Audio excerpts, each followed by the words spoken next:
New car inventory has just reached a new high since 2020, over 3 million units, and it's been 4 years since we've seen this. 3 million overpriced vehicles sitting on the lot, rotting away, and some of these vehicles have been sitting for 500, 600, 700 days. The average is 90, according to some data, but at the end of the day, from what I'm seeing in real life, I'm seeing these vehicles that are 2022s, 2023s still on the lot, and it's about to be 2025. And it's crazy to see the inventory levels go up this high because sales have been increasing since, let's say, 2022, a little bit with certain brands.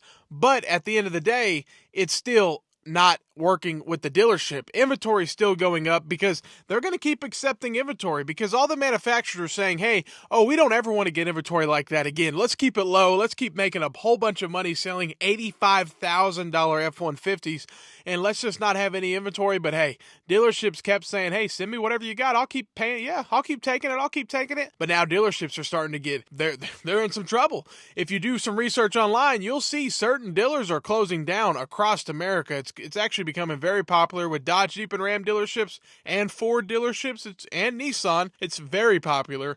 And so they're closing down. And in certain states, the manufacturer actually has to buy back the inventory. So it's becoming extremely common, and wow, these manufacturers are going to have to buy back hundreds of millions of dollars worth of inventory, and they're just going to try to transfer it to another dealer, and this inventory has just been sitting there, and it's just an all bad situation. And there's going to be a sucker that ends up buying that dealership anyways, probably, and he's going to be happy to buy the inventory. So it's pretty crazy. There's always a stupid person out there to, first of all, buy the car and buy the dealership. It is what it is. But some of these dealers are doing good, but there are some ones that are struggling big.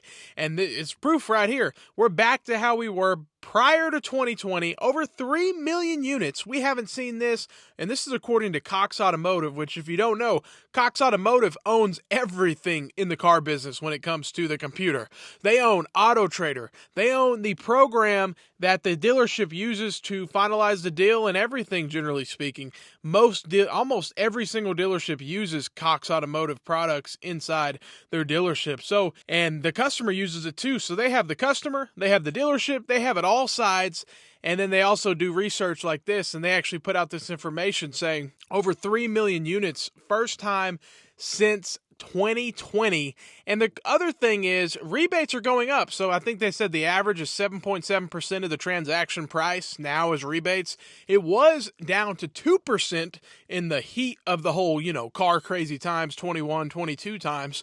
But now up to 7. And to be honest, again, I'm seeing, if you're looking at a Ram, you're talking incentives are 15, 20% of the transaction price. And then you're getting a dealer discount on top of that. You're getting 30, 40, 50% off some of these vehicles. And we've seen it. Go back a few videos.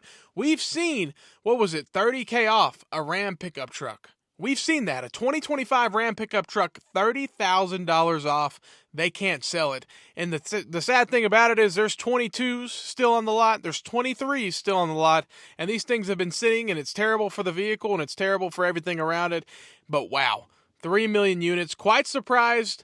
And I was in the car business before the pandemic, and it's kind of crazy because it was a different time. It was a different time. New inventory definitely didn't sit like it did now. But also, it was just so different. Used prices were normal. Now used prices they're getting down a little bit, but they're still crazy. There's no way to say what cars used to cost used-wise and now what they cost. It still has gone up dramatically in, let's say, the last 7 years. It's crazy what you could get on the used market compared to now. It's honestly insane. And same deal with the new. The average transaction price, according to Cox Automotive, is up there. I think it said $47,000. Think about that. Every dealership, the average price they're selling a vehicle, $47,000. Man, that is a bad situation. A bad situation because most people just don't make enough money. It's just reality. So they're getting too much car and they can't afford it. And I've been there and I've seen it and I've been in there. I've been in the trenches. I've seen it. 21% interest on a kid that it's just a bad deal. And yeah, they're the adult signing up for it, but the dealership's the one doing it. So, hey. But hey, let me know what you think. 3 million units, the first time since 2020 that we've even seen this many new cars. The average day is 90 days on the lot, but from what we're seeing, I'm thinking it's closer to 150, to be honest. And Jeep, apparently, Lincoln, I think, was at the oldest. They're up there. Lincoln, Volvo, those are all the oldest. Jaguar, of course, they just sit forever. Same deal with anything Stellantis. Anything Stellantis products, man, they sit forever. But hey, let me know what you think. Have a great day and stay blessed.